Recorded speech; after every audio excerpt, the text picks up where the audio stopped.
Bom, nessa última semana avançaram os apoios a Lula no chamado voto útil. Aquelas pessoas que nem são petistas, não gostam tanto assim do Lula, mas decidiram votar logo no primeiro turno para terminar a eleição. Alguns apoios são até inesperados. Por exemplo, Miguel Reale Júnior é um jurista que apoiou o impeachment da Dilma. Ele assinou o documento que levou ao golpe contra a Dilma. Miguel Reale Júnior era mais ligado ao PSDB e agora declarou que vai votar em Lula no primeiro turno para derrotar o Bolsonaro. Outro, Caetano Veloso. O Caetano fez uma declaração de voto no Lula. Ele disse que é admirador do Ciro Gomes, mas que não tem jeito, que é preciso derrotar logo o Bolsonaro e então vai com Lula desde o primeiro turno. A mesma coisa o Tico Santa Cruz, que é um artista, um cantor importante, muita ligação com os jovens, cirista, diz que continua gostando do Ciro, mas que tem que votar logo no Lula para não correr riscos para o país. E Fernando Henrique Cardoso, não sei se vocês viram, ele fez uma postagem nas redes sociais em que ele não cita o Lula, mas afirma assim: vote pela democracia, vote pela defesa do meio ambiente, pela recuperação da imagem do Brasil, pelo respeito, etc. Ele coloca tudo que o Bolsonaro não é, né? Então deixa claro que não vai apoiar o Bolsonaro. O partido dele, o PSDB, tem candidato oficial, que é a Simone Tebet, mas o Fernando Henrique não fala o nome dela. Dá a entender que está declarando voto no Lula. Mas não cita, né? Não cita o Lula, ficou muito claro.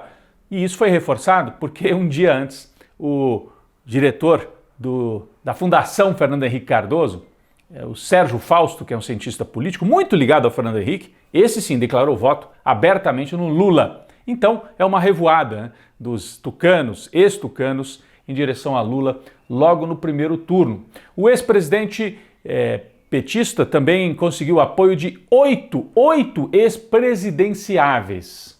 Ele fez um encontro em São Paulo. Estavam ali, claro, Haddad, né, que é do PT, e concorreu a presidente em 2018. Mas também Marina Silva, Cristóvão Buarque, Boulos e Luciana Genro, os dois do PSOL, já foram candidatos também a presidente. Goulart Filho, como o nome diz, filho do ex-presidente João Goulart, e Henrique Meirelles, todos eles apoiando Lula desde o primeiro turno. No caso do Henrique Meirelles, é um apoio importante porque ele foi presidente do Banco Central na época do Lula, foi ministro, é um sujeito muito ligado aos bancos, um liberal, e declarou que está com Lula desde o primeiro turno, ressaltando os resultados de Lula quando foi presidente. Isso abre portas junto a setores assim liberais, o pessoal de mercado financeiro, a elite financeira do Brasil. Não é que vai ter tanto voto, mas é importante para destravar algumas portas e facilitar provavelmente uma vitória do Lula já no primeiro turno. O Bolsonaro preferiu fazer campanha fora do Brasil, usando de novo a máquina, usando o Estado. Não pode.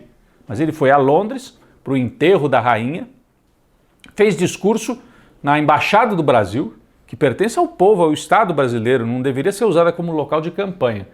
Fez campanha lá em Londres, foi um vexame, não só por causa do Bolsonaro, mas por causa dos bolsonaristas, né? Se reuniram ali do lado de fora da embaixada, 100, 150 pessoas, e havia jornalistas, tanto brasileiros como de órgãos de meios de comunicação internacionais, da BBC, e os jornalistas foram atacados, assediados pelos bolsonaristas. A gente tem até um trechinho para ver aqui. É 18/9, então o pessoal da BBC está aqui. Qual é o seu nome, cameraman? Não pode dizer? Isso significa que ele não está se comprometendo com a verdade. Eu também estou fazendo o meu, só que eu estou aqui para mostrar a verdade. Eu estou aqui para falar a verdade. É isso aí. Lixo, vocês não é bem-vindo, não sei o que vocês estão fazendo aqui, vocês não é bem-vindo aqui. Isso aqui eles não vão mostrar. Rodrigo aí sim, agora BBC, fake news. Isso aqui eles não vão mostrar. De Londres, Bolsonaro voou direto para Nova York para fazer o discurso na abertura da Assembleia Geral da ONU. Cabe sempre ao Brasil, é uma tradição nas Nações Unidas, o Brasil fazer esse discurso de abertura da Assembleia. É um momento importante.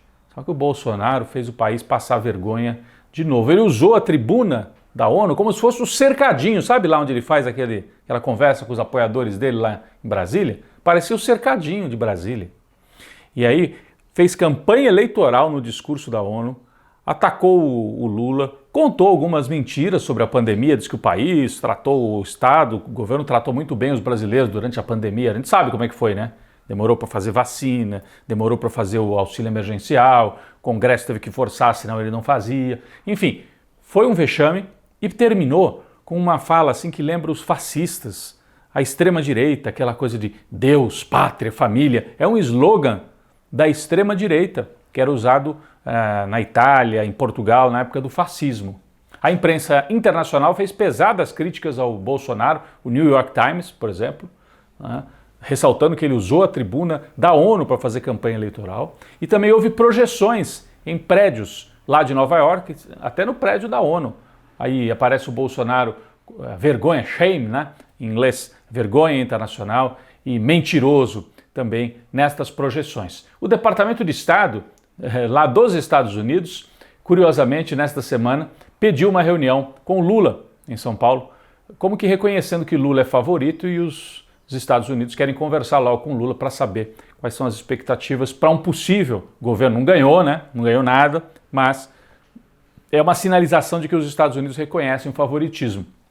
Até porque as pesquisas esta semana, todas elas, mostraram Lula ampliando a vantagem. Claro que há diferenças, tem metodologias, recortes diferentes. Na pesquisa IPEC, que é o antigo Ibope, Lula aparece com 52% dos votos válidos, aí já ganhando em primeiro turno. Na pesquisa Quest está um pouquinho mais abaixo, 49% dos votos válidos. Aí fica na dúvida se ganha ou se não ganha no primeiro turno. E o Datafolha, que foi divulgado na última quinta-feira, 50% dos votos válidos, está em cima ali da linha para ganhar no primeiro turno. Bom, a eleição pode acabar mesmo no dia 2, mas há fatores importantes. Primeiro, o voto útil. Eleitores de Ciro e de Tebet vão decidir por Lula na reta final? Se isso acontecer, liquida realmente no primeiro turno. Outro fator, a abstenção. Se houver uma abstenção muito alta, isso pode atrapalhar o Lula, porque a abstenção geralmente é um pouco mais alta entre os mais pobres. Tem dificuldades para se deslocar, tem alguns não conseguiram trocar o título eleitoral. Então o Lula tem uma ampla vantagem entre os mais pobres e é entre eles que a abstenção costuma ser mais alta. Dependendo de quanto for, isso pode impactar nos índices de Lula. Então se ele tiver 51, 52 dos votos válidos, pode acabar caindo para 49, né, no dia da eleição. Por isso que o Lula precisa ampliar ainda mais a sua margem para ter chance realmente de liquidar a eleição no primeiro turno. O mundo vive um momento muito tenso também. Nesta última semana se aprofundou a tensão na Ucrânia. Putin está muito incomodado com o fato dos Estados Unidos e a OTAN investirem pesadamente no apoio à Ucrânia, com armamento, com dinheiro, e ele mobilizou 300 mil reservistas e falou inclusive em usar armas nucleares se a Ucrânia avançar e reconquistar territórios de fala russa que hoje estão na mão da Rússia. O Biden respondeu, inclusive num discurso na ONU, disse que que é um absurdo, que a ameaça de usar armas nucleares. Os Estados Unidos são o único país no mundo que já usaram armas nucleares no Japão, como a gente sabe, né? Hiroshima e Nagasaki. E a China, aliada da Rússia, também mandou o seu exército se preparar. Portanto, tensão no mundo. De um lado, China, Rússia. Do outro lado, Europa, Estados Unidos. O Brasil teria um papel a cumprir se tivesse um governo sério para fazer essa mediação, já que o Brasil está aqui nas Américas, é a área de influência dos Estados Unidos, mas, ao mesmo tempo, pertence aos BRICS, é aliado da Rússia e da China, poderia mediar de alguma maneira esta situação que se agrava e preocupa o mundo inteiro.